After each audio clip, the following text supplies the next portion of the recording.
This is another iRaw podcast. Oh, billions of US dollars at least. And, almost every species. And we're living in a world now where we're talking about the biodiversity crisis as much as the climate crisis. And captivity on this scale isn't the solution. We should be looking after these animals in the wild and making sure that people see them in the wild rather than see them in captivity, because it really is kind of a false conservation lie.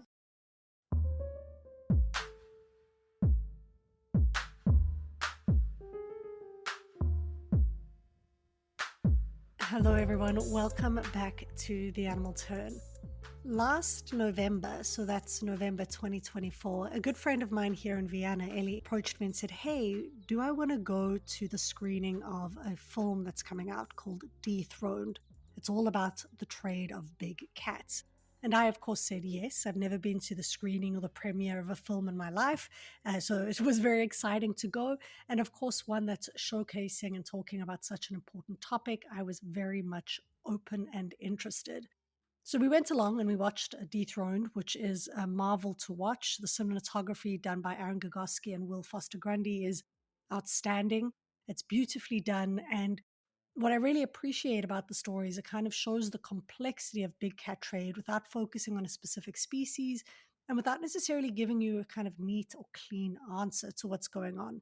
It really does grapple with some of the complexity and the messiness of how the trade of animals operates. So needless to say, I very much enjoyed watching the film. And afterwards, when everybody was kind of mingling around and eating snacks and talking to one another, I looked over and I saw Vanessa kind of crouching down on a stool, getting some snacks into her face. It had been a very busy day. And Vanessa had appeared in the film as one of the experts and actually one of the instigators of the film. And she is an expert on the big cat trade. So while she was busy eating, I approached her and I said, hi, I'm the host of a podcast known as The Animal Turn. Would you mind being on my show? And she was gracious and delightful and said yes, she would. And a few months later, we spoke. And now, even a few months later, the episode is finally ready to be aired. Things have, of course, been quite busy with releasing of the season focused on animals and health, which went down really well. But now there's a spot of time to release some of this bonus content. In today's episode, we speak all about the big cat trade. That includes the ways in which it operates in illegal networks, but also importantly, what facilitates and makes it possible to trade big cats legally. Now, Vanessa Amoroso has been employed at Four Paws International since September 2021 and has worked within the animal welfare sector for 13 years. She holds a BSc in environmental biology and a PG certification in international animal welfare, ethics, and law. Vanessa currently oversees the design and the delivery of the commercial big cat trade campaign in South Africa and the European trade of tigers. She also heads up the wildlife trade component of the pandemics and animal welfare campaign. So she is extremely knowledgeable about the big cat trade. She's not only someone who has sat behind desks thinking about laws and policies with regards to the trade of animals like lions and tigers, but she's also gone to the places that display and show them and seen first-hand accounts of the ways in which these animals are treated. So it was a very interesting conversation. I enjoyed speaking to Vanessa, and I hope you also get something from this episode, learning a little bit more about the big cat trade.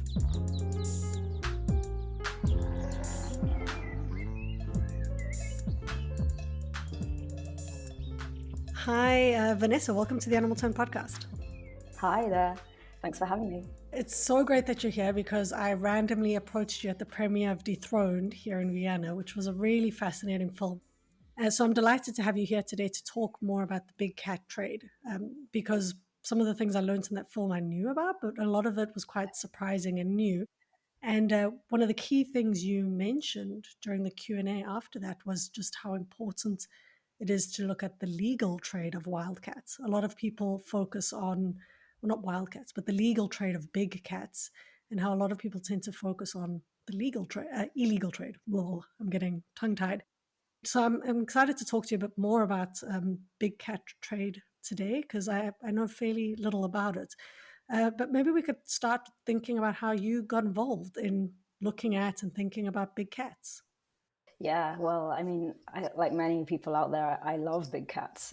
As, they astound me. They're so beautiful. And then when you learn that there are so many in captivity, in really like squalling, like in situations that they really shouldn't be. You kind of get drummed up to do something about it. Not a lot of people know that South Africa, for instance, has 10,000 lions, that's approximately, and over 600 tigers in captivity alone. And that's astounding, right? It's very shocking.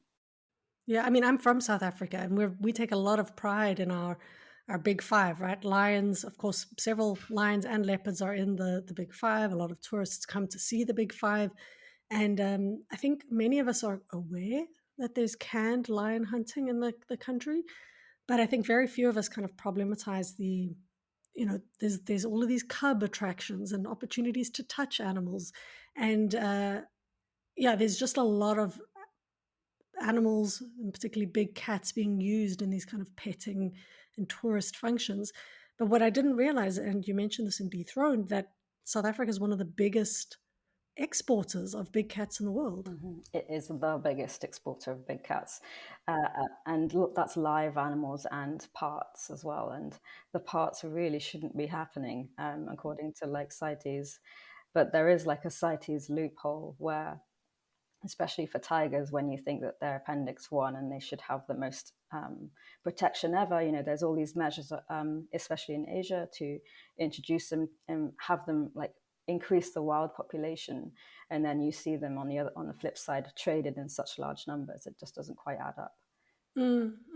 So you emerged, you somehow, how did you become aware of this and spark an interest in joining Four Paws? Yeah, I mean, I've always been interested in wildlife. I've always been an animal person from the get-go, since a little baby. So it really is a dream come true to be able to work for animals. And yeah, this is a really interesting part of my career where I get to learn about big cats and see how they traded around the world. And yeah, we focus mainly on the situation in Europe and South Africa and Asia, but we're about to focus on a few more countries as well. So it's really about piecing together the puzzle of big cats. Were you always focused on cats, or prior to joining Four Paws, you were looking at other wildlife? Other wildlife, I haven't. I guess I was more looking into exotic pets as well.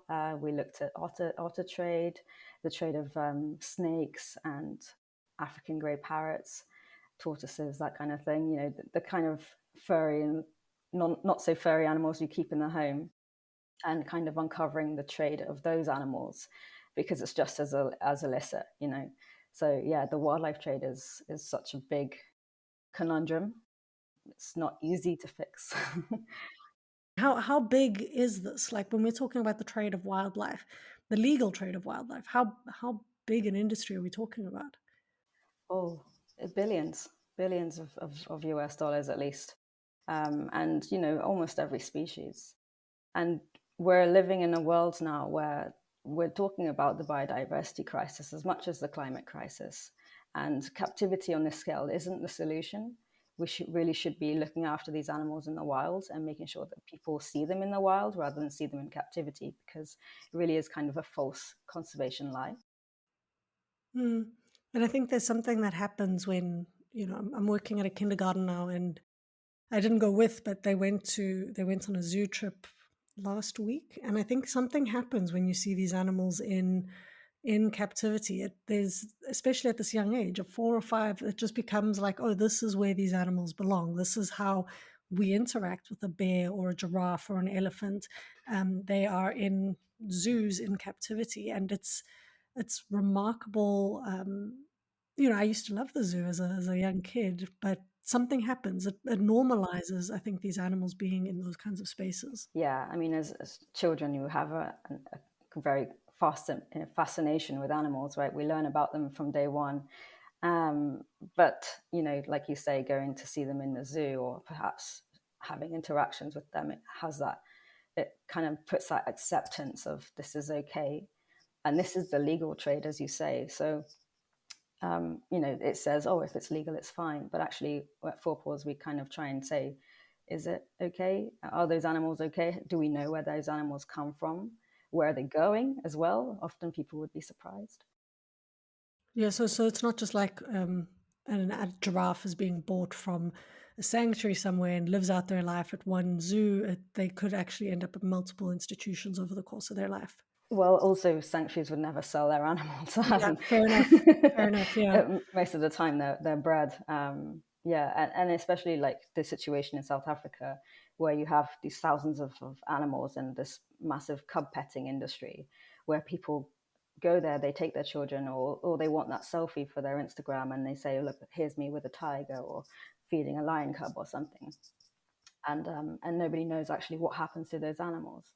What happens to those animals is actually very shocking, because first of all, they never go to the wild, as you might think that you're spending your money and it's helping conservation. It doesn't. It goes into the pockets of a very few people. And then those animals, when they are too big to be cuddled, they either go straight back into the intensive breeding cycle to produce more cubs, or they're shot in canned hunting, or they're killed for their bones and then traded for traditional medicines. So that's the kind of link that we need people to start making, rather than just stop at, "Oh, this is a cute cub and I'm taking a photo." Yeah, I know Aaron Gagosky was one in the film, and I saw him give a lecture at a tourism conference a couple of years ago. And I remember one of the things saying, if you can take a picture with it or a selfie with it, don't do it. Like it's not good, because you have to think about what is required to get a large animal, if you're taking a photo with an adult, capable of sitting still while you're having a photo with them. And two, when you're in a pen, I mean, I went to again, I grew up in Johannesburg, and just outside of the city, there's what's it called? The lion, it's the lion something or other. And they had a whole pen of just cubs. And you walk in, and it's literally like a petting zoo, like you would if you were to see guinea pigs in a petting zoo. You walk around, and there's just cubs lying all over the floor. Tourists walking around and picking up cubs, as though completely non-discriminate, and not really thinking about what the animals are going through, taking pictures. And then they leave, or they go outside and they have an ostrich or buffalo steak at the restaurant, and they completely don't think about the implications of that animal. But like you say, if you think about lions in the wild, they grow up in communal settings where there's a whole host of adults around to look after them.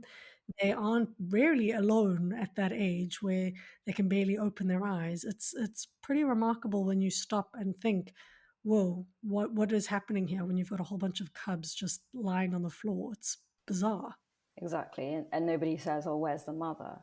And actually, if you do ask where the mother is, you're often told, "Oh, these cubs were abandoned." But that's quite a high turnover of abandoned cubs, right? It doesn't make sense.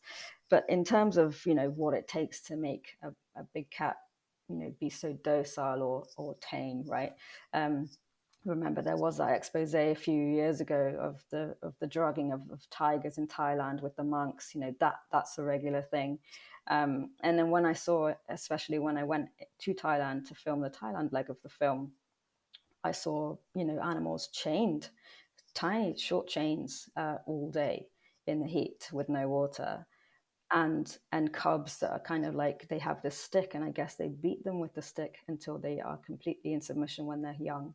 And then so when they're old, they see the stick and they're like, okay, I'm unhappy in this situation, but I'm not going to complain. That's what it takes to be an apex predator, right? So you can take your photo with them. Wow. And you mentioned CITES earlier again. So here we've been speaking in many ways about, and I guess there's a blurring of the legal and illegal trades, but the lions that you see in zoos, the tigers and animals that you see in places like the lion park, or tiger, what are often sold as sanctuaries. And I think maybe this is why I said sanctuaries earlier. People are often told that they're sanctuaries, but they're not, especially if you're able to take photos, and the autonomy of the animal is not really respected in any way. That's generally a good indicator that it's not a sanctuary. But you mentioned CITES earlier. So what if this is all happening and it's so prolific? What is CITES? Well, firstly, can you tell us what CITES is? And then can you tell us, well, what is CITES actually doing for big cats? Well, that's a big question. But first of all, I just want to say about the sanctuaries thing. So the sanctuaries are not the way to understand where is a good sanctuary, a true sanctuary, and where is not a good sanctuary is that they never allow breeding, they don't allow trade, and they don't allow interactions. And it's kind of species appropriate care for the rest of that animal's lives, which is something that we provide at our sanctuaries. Now, CITES is a convention of international trade of endangered species. So I don't want to knock CITES, because also it's sometimes the best thing we have, unfortunately, but it does allow trade of endangered species, which to me is a bit of an oxymoron. Like, if something's endangered, you shouldn't trade it. You should kind of leave it be, so it can bring back the populations by itself naturally. But CITES, for the most part, most of the countries are signed up to it, so they do abide by certain rules, and for tigers especially, is that they shouldn't allow commercial trade of tigers. But unfortunately, the loophole is that if they are bred in captivity, then that facility needs to be licensed or registered by CITES, so then they can understand the permitting and understand the numbers. But it's hard to kind of coordinate so many countries' efforts, and so mistakes do happen, and those loopholes are exploited. So, if I understand you correctly, you can trade in an animal like a lion or tiger as long as that animal has been bred and born in captivity. So, you're not allowed to capture a wild tiger who's roaming a jungle in India and then trade that wild tiger. But you are, if you just so happen to, like, that's also the question: how do you happen to have a breeding pair of tigers in your backyard? If you happen to have some tigers that can breed and they bear young, you're allowed to trade. Now, I mean, that just seems odd on many levels, because you look at various industries. I mean, even look at pet dogs. The second you have breeding facilities, things go wrong. The second breeding is a motive. I mean, this sounds like a motive almost in the CITES regulation, that if they breed and there happens to be young, you can trade. Or, I mean, I know we're speaking in simple terms now. Maybe I'm being too critical. Well, I mean, I think if tigers are worth a lot of money, right? So if you are allowed to breed, then people can be tempted by profit, and that's what we're seeing. And then we see like irregular records or no records maintenance, that kind of thing, and that's where tigers go missing, and those tigers often end up as traditional medicine.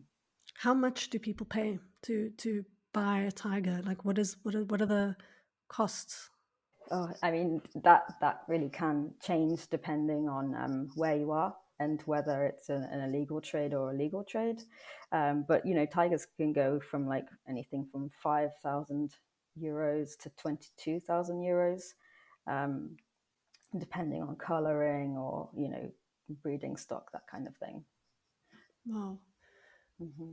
I mean, it doesn't seem, I know it sounds like a lot of money, but it really doesn't seem like that much money. Maybe I don't have 5,000 euros in my bank account, let alone, but it just seems like nothing for an animal's life. And I guess they would bring in a fair amount of profit. So if you buy a tiger for 5,000 and they're able to breed and give you another tiger, and you're able to use them in a petting circumstance, you can generate quite a bit of money from this animal.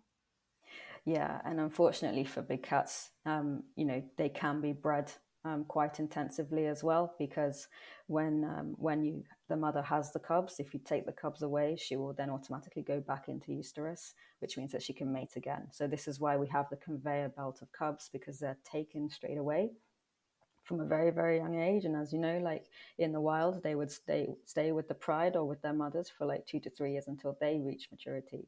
So we're seeing these very immature cubs, no only human contact really. So of course they'd never be released into the wild. They don't have the skills to survive there. So that means that there's a proliferation of this trade, because if the rule of CITES says that if these animals breed in captivity and they can be traded, and you've got an increasing population of big cats in captivity in comparison to wild cats, that suggests to me that the population of captive cats is going to continue to grow even as the population of wild cats declines. Exactly. And we use CITES to move animals, and you should be able to move animals to zoos, to sanctuaries, that kind of thing. But then we also have the commercial trade that can be used as a code to move these animals. And what we're seeing is that, we have seen evidence of big cats being moved from South Africa to, say, Vietnam under the purpose code zoo, when they should have used commercial trade, because commercial trade maybe has a little bit more scrutiny, but they use zoo, no scrutiny, and they end up at a farm in Vietnam and then disappear. And it's well known that they will import live animals to then breed them there. What do you mean when you say no scrutiny? Like, what does that mean? Well, but because the facilities need to be registered, and in order to move these animals, they usually have to have an import and an export permit. So if you put the reason code for trading as commercial trade, somebody's more likely in the office going to be like, oh, what's actually happening here? But if it's a zoo, they just think, oh, it's trade between zoos, it's fine. There's less scrutiny. Oh, so there's less kind of critical attention given to animals moving between zoos than if it's for some other purpose where they might be exactly funneled into a medical stream of making money or whatever it is. Exactly. This is something that we would like to look at going forward as well, working at CITES, because we do go there every time there's an event and things. So I think we do need to kind of revise first, and then reform the codes that are used. So how are these animals even being moved? And again, so we're primarily speaking now in the legal realm, but let's say someone is trading, they've put down the zoo code, and now we know once the animal reaches its destination, they could just happen to disappear because there's a bit of lack of tracking that's happening. But how are the animals getting from, say, South Africa to Vietnam? Are they being flown? Yeah, they're being flown. Yeah, but the thing is, once you have the papers, it's deemed legal and it's fine, right? But if nobody's really checking the papers or keeping an eye on, we've exported a couple thousand lions and tigers to Vietnam and doesn't raise any concerns, that's the kind of stuff that we're seeing over the years. Are there people in South Africa fighting against this, trying to combat the trade? Yeah, there are people in South Africa and NGOs and the population of South Africa. I think a big part of our work is making sure that South Africans know exactly what's happening in their country, because, like you said, very proud of their wildlife and would hate to see it exploited in this way. So we definitely want to mobilize South Africans to, sign our petition, really, and then speak to their MPs. I know there's a new government now, so the work is to kind of begin again to make sure that the new government is sympathetic to our cause and can do something about it. Okay, so let's switch a little bit to how this is connected. So we've got this huge trade of animals legally, whether it's for zoos or for research, and CITES, unfortunately, despite all of its good work, does provide a loophole for this kind of movement of big cats. How is this then connected to or different to the illegal trade of these animals? Yeah, I mean, the illegal trade, I guess, would have begun with the tigers and poaching tigers from the wild for traditional medicines and things like that, and until the 1970s, when most of the big cats were listed to Appendix 1 because there were so few of them. So the illegal trade is continuing to take animals from the wild, which is what we see happening for jaguars in Peru and South America. Those are poachers who are understanding, or still understand now, these animals are still profitable. There is still a huge demand from Asia, so we will do what we can to get some money. So it's primarily hunting. It's the same, going into the same streams. It's going into medicine. It's going into tourism. These animals are being traded for pet keeping, for a whole host of things that are very similar to the legal trade of animals. It's just more a matter of how the animals are obtained. That's different. Yeah, exactly. But there are also illegal happenings even in Europe. People will dispose of their ex-circus tiger, and they're supposed to dispose of them in a proper way, where, incinerate them so they don't become profitable. But a few years ago, we exposed in the Czech Republic a very big trader who was trading with Vietnamese. So yeah, I mean, it really is happening everywhere. Wherever there are tigers, you kind of have to ask, why are they there? What are they being used for? And is somebody making a bit of extra money? why would it be important to stop the trade of dead animal parts? Someone might say in that scenario that you painted there, someone might say, okay, well, the tiger experienced being in the zoo or the circus. They had an awful life. We should have stopped this long before that happened, but now they're dead. So what is the harm in trading their dead tissues and bones? Why do those have to be incinerated? Well, ultimately, these tigers are alive to have them dead. So that's a big problem there. But ultimately, I think we need to stop the demand for these products. So, well, luxury products like furs and teeth jewelry, but then most of it is for traditional medicine. So, like tinctures and potions. Tiger bone wine is very popular in, kind of the elite circles of Asian culture. So that is where this is how it all connects, right? So there's the supply and demand. So yeah, that's really important to kind of stem, because if people continue to have no regard for these animals, either like alive as a cub or as a traditional medicine, then how are we supposed to fix the problem of wild populations of tigers bouncing back, right? Which so many people are working so hard on. Yeah. And I would imagine it's also a matter of respect, right? Like I could say that to my husband. I've lived a good life with my husband, but when he dies, I'm going to trade his bones to someone else. It just something seems a bit odd there in, trying to preserve and respect another species while at the same time trading and moving their body parts seems counterintuitive. And I think there's this kind of tension that's always at play where we're trying to hold animals both as commodities in our mind and as beings that we need to respect. But when you look at it, having both of those at the same time is very problematic because the one will always undercut the other, right? So you've mentioned now lions, tigers, jaguars, and that makes me think when you talk about a big cat, I didn't know this, but I read it now before the interview, that how you define a big cat is whether it's a cat who roars. Is that true? No, I wouldn't necessarily say that. Well, they all make kind of different sounds. I mean, how we say when we work on big cats, it's the Panthera genus, and those are the 5 big cats. But certainly other cats like cheetah, find themselves in exactly the same situations, exploitative situations for the pet trade. And we're seeing that cheetahs are also starting to be used for their bones as well, which is very, very worrying because it's gone from tigers to lions to now cheetahs and jaguars. And then, like, where does it end? Is South Africa also a big cheetah trader? I wouldn't be sure of the numbers, but I know that Namibia is, and I know that most of the trade goes to the Horn of Africa and then towards the Middle East. Wow. That seems to be the trade route. And So almost no wild animals are not left exploited, right? They're all exploited at some point. yeah. And how are these farms? So these are legal farms that are breeding lions in South Africa. And I know you said you saw some of the big cats in Thailand when you were doing work for the film.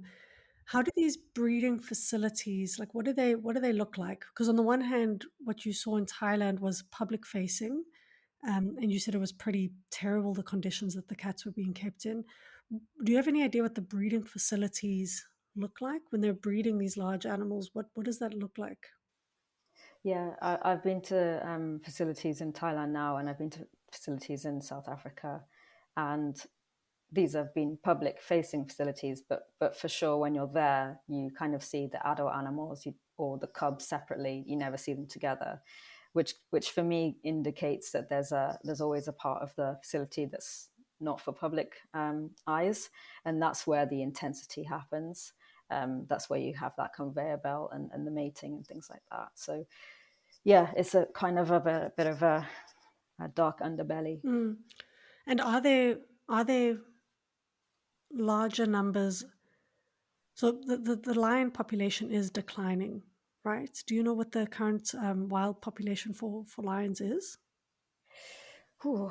For wild lions, now I remember that there were about 30,000 a couple of years ago, and now there's about 20,000 Wow. wild lions in the world.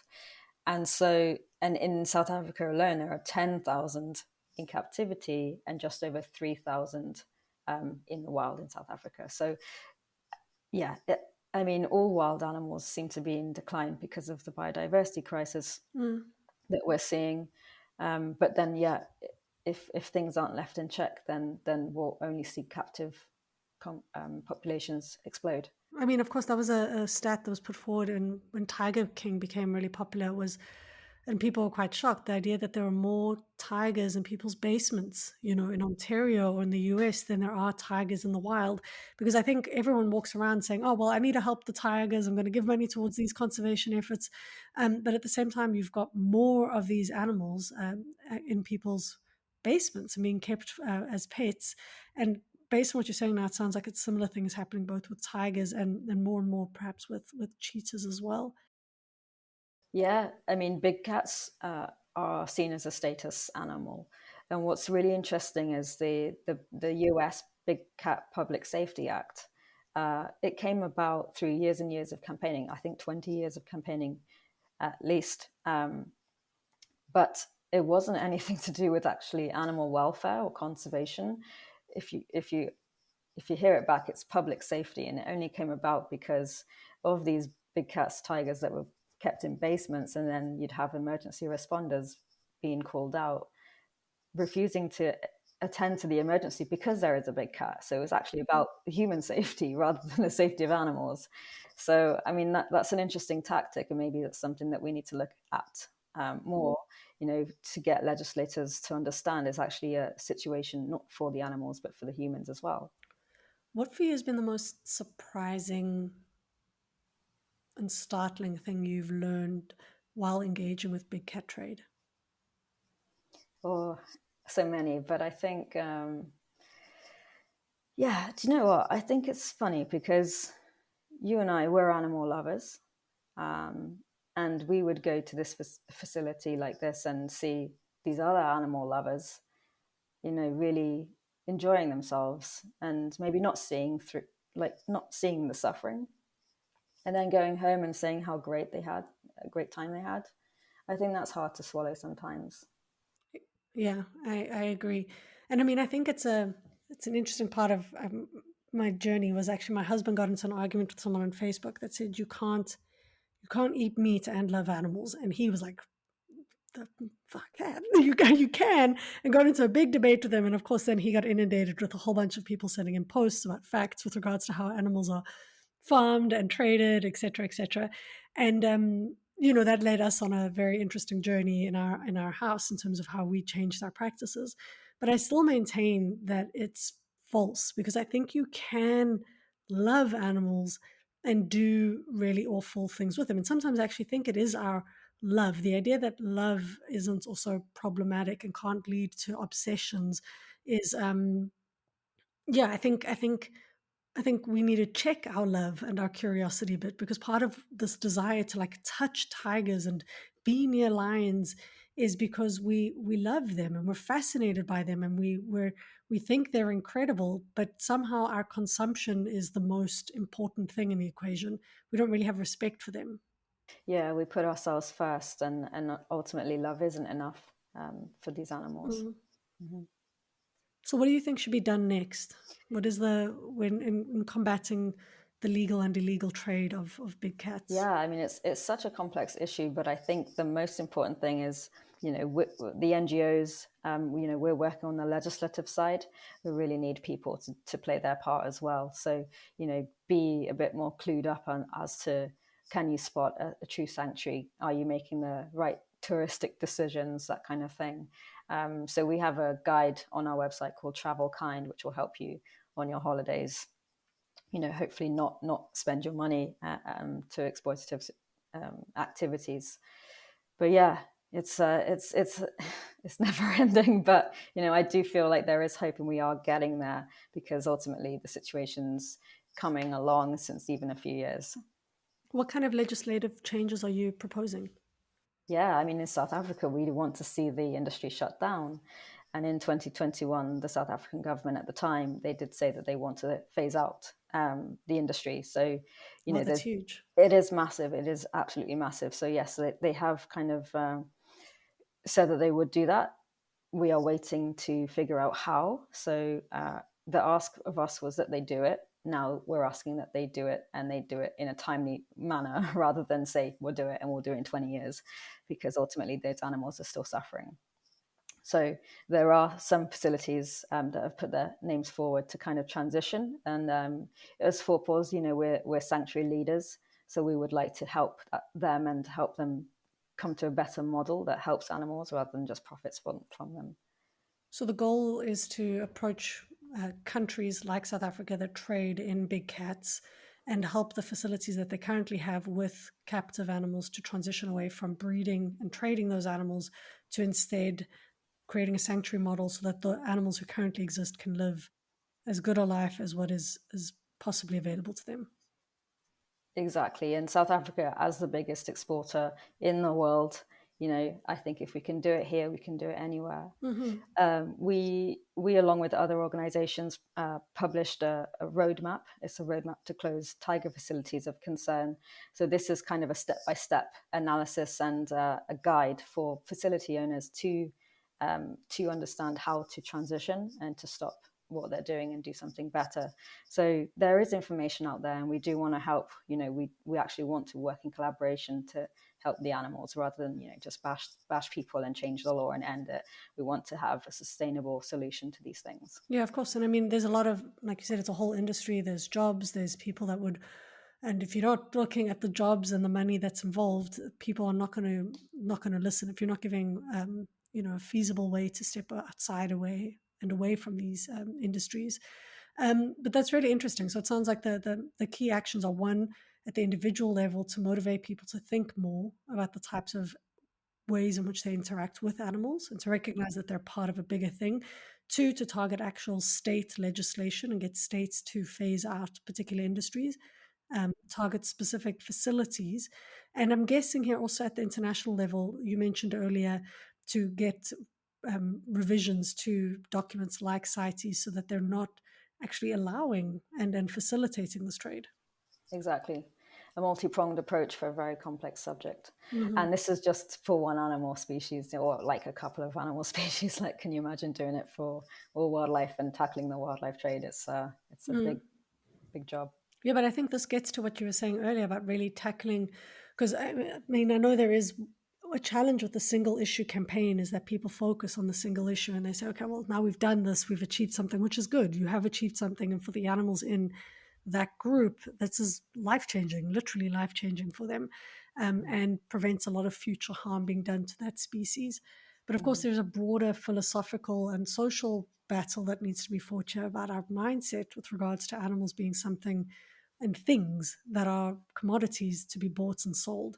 I think until people really grapple with that themselves and fully accept it, and it's a hard thing to accept, right? We all still slip into these loopholes still in our minds. But I think until we really find that kind of respect dynamic, it's going to, like you said, it's going to continue to be really hard work. But I think more people are starting to have these conversations. As you said, there's reason to be hopeful, right?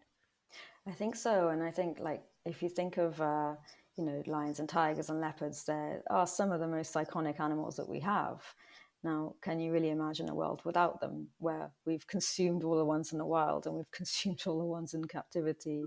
That's not a world I want to live in. So I think that, with Dethroned as well, it kind of puts that under the microscope, and hopefully people will learn a little bit more of what happens behind the scenes and really understand, okay, they can't be ignorant to it afterwards, right? That's the whole point. And if we can't get people to mobilize around lions, tigers, and dolphins and whales, who are arguably charismatic species, what hope is there for pangolins, who are the most trafficked animal in the world, or sea otters that you were mentioning earlier? There are numerous animals that are being traded who are invisible often in these discourses that we're talking about here. Let me give you an opportunity now. When I told you that we'd be talking about the big cat trade, was there anything in particular that you said, well, I have to make sure that people know about this? Is there anything that you want to make sure listeners are aware of when it comes to the big cat trade? Yeah, I think for listeners, just please be aware. I know it can be so tempting to have that tiger or that lion little cub in your arms or as a selfie, but please do consider the animal's life. and, after, know that, that's a moment in time for you, but that's a lifetime for them. And even that lifetime is cut short and comes to a horrific end. So please be aware and try and do your part, and by telling other people too. And what about folks that are scholars, academics, animal studies folks that are interested in researching and thinking about our social and economic relationships with animals? What work could we be doing to think about the big cat trade? Like, what are the gaps in knowledge when it comes to this? Yeah, that's interesting. I think like we try and do welfare studies to kind of prove that the welfare of animals is better in sanctuaries than in captivity, other kinds of captivity. So, really pushing for the sanctuary model to be adopted a bit more regularly. I think it would be interesting to do a full economic study around the world of big cat trade, which is something we'd like to look into. But yeah, I think all the voices really matter in this situation, because we're really dealing with an iconic species, and we're at a critical point now where what we decide will be the future for these big cats. Do you at Four Paws work with scholars or academics? So let's say there is a PhD student out there or a postdoc who's currently working on something related to tigers or lions or jaguars, and they're generating really interesting information and data. Is that something you guys would be interested in learning more about? Yeah. Please do reach out, and we're always interested in the work that you're doing. And we have our science unit as well that can assist. There is a paper. Yeah, we're always talking to scientists. So actually, just reach out. Perfect. So I believe you have a quote ready for us. I know you said you're pretty excited to do this. Yeah. So in the movie, it has like a kind of start scene and an end scene. And it's one quote that's been split into two, but it's only 3 lines. Mm-hmm. So the movie starts with writing kind of a bit like on a scene of sky. And it says, in the eyes of a lion, one sees the wisdom of kings. When a king falls, his kingdom trembles. And then the movie starts, which is, I love the movie. It's a great movie. And when the movie is finished, it says, when a king falls, his kingdom trembles. Peace steadies the throne. And I like that. I've never seen that quote before. So it's like, okay. So I did a little Google search, and I was like, where is it from? And I did some more digging, and it's actually written by the director of the film. And he actually wrote about 100 different derivatives of the words until he landed on those. Wow. And I just think it's beautiful because it sums up the film. What was nice about the film, and that was quite interesting, was how it wasn't focused on a specific cat species, but really tried to highlight the trade as being problematic, and how no matter the species you're looking at, there's kind of these same mechanisms at play, that are happening. But something that I think is interesting about the quote that we haven't really spoken about here is it says, peace can prevail. And that makes me think about human-wildlife conflict, because of course these animals are not only under pressure from trading them, but there's things like habitat loss, and leopards are increasingly in urban areas, and this is having a huge impact on their populations in India, for example. Have you worked on human-wildlife conflicts as well? We don't specifically work on that because we concentrate on the captivity angle, but I know others that do, and I know that it's a big problem. As you say, humans are kind of encroaching on the wild habitats, and of course then there's always going to be some kind of conflict, and where humans are always put first, right? So, but I think in the film what we try and showcase is that there are also communities that do live in harmony with the leopards and big cats, where people aren't harmed by them. So it does show that the solution is already out there, but maybe a bit more onus needs to be put on living in harmony rather than living in conflict. Yeah, I hear you. And you were the big driver behind getting this film inspired and made and done, right? This all came about because you sent an email. Maybe you can tell us that story. Yeah. I mean, I was the kid that loved Sundays in front of the TV watching nature documentaries and David Attenborough, and Shark Week was my week. I loved it. So I've always been inspired of how film and TV can reach young minds.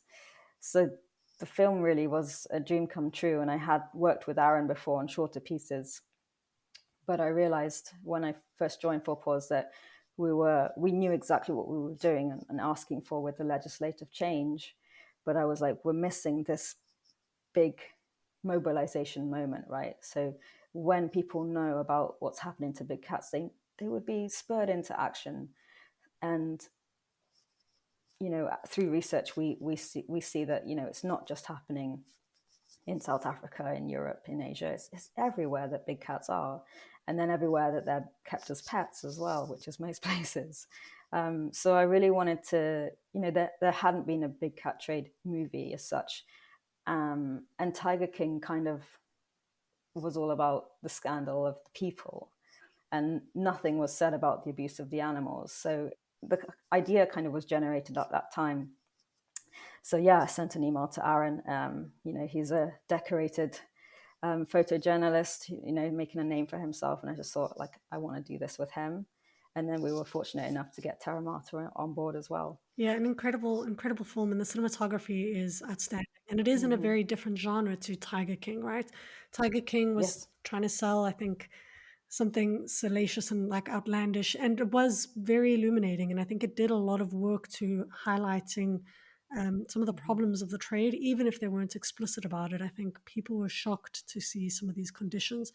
But again, I think something the film does really well is it kind of doesn't give you any neat conclusions. It doesn't say this is what should be done or this. It just raises all of these red flags for a variety of species. It shows the vast network, right? You think it's just simple. You've got a buyer and a seller, and no, the numerous ways in which money is being traded and animals are being traded, and how that trade dips into and out of legal and illegal spaces. It's really quite remarkable, and a lot of people have to be involved to make this work. And that for me was the real big takeaway here, is that it's a pretty sophisticated network, illicitly and legally, and to combat this is going to require a sophisticated network too, right? Like you said, a multi-pronged approach in response. So really, really incredible work. And thank you for all of the work you do. Right now, near the end, maybe you could tell us a little bit about Four Paws. I've had someone on the show from Four Paws before, but Four Paws, some of the work you do, and if folks are interested in getting more involved as individuals, is there a way they can do so through Four Paws? We can't do what we do without our supporters. So yeah, if you're interested in supporting us, we're an international charity working for animal welfare around the world.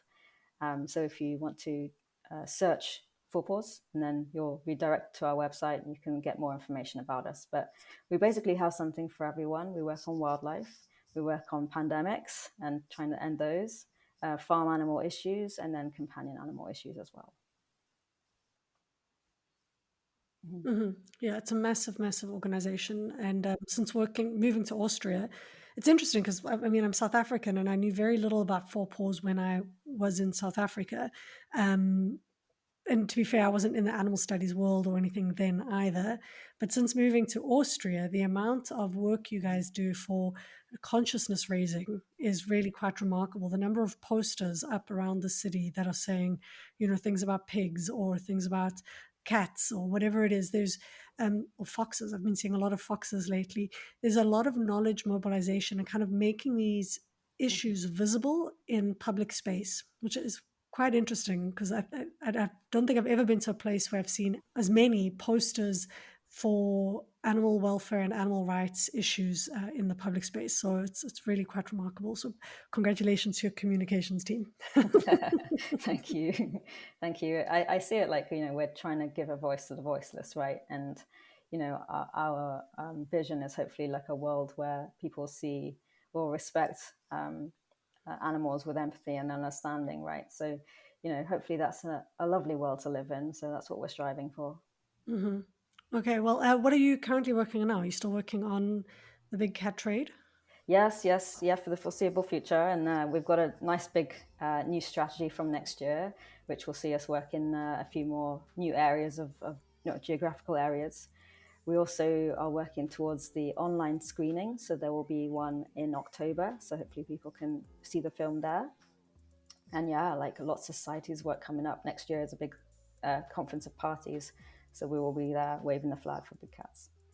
Great. Well, thank you so much for telling us a little bit about the big cat trade, and good luck with all of the changes, and hopefully the many screenings of Dethroned, which was really great to watch, and I encourage everyone to go ahead and watch it when it's available.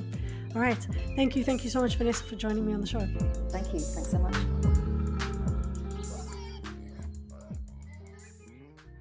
Thank you to Vanessa Amoroso for being a wonderful guest. Thank you also to Animals in Philosophy, Politics, Law and Ethics, A.P.P.L.E, for sponsoring this podcast, to Jeremy John for the logo, and Gordon Clark for the bed music. This episode was produced and edited by myself.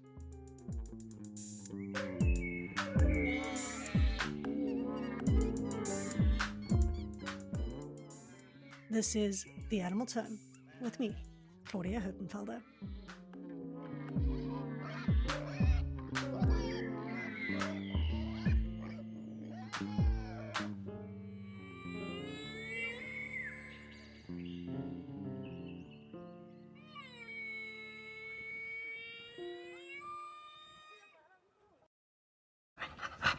This is another iRaw podcast.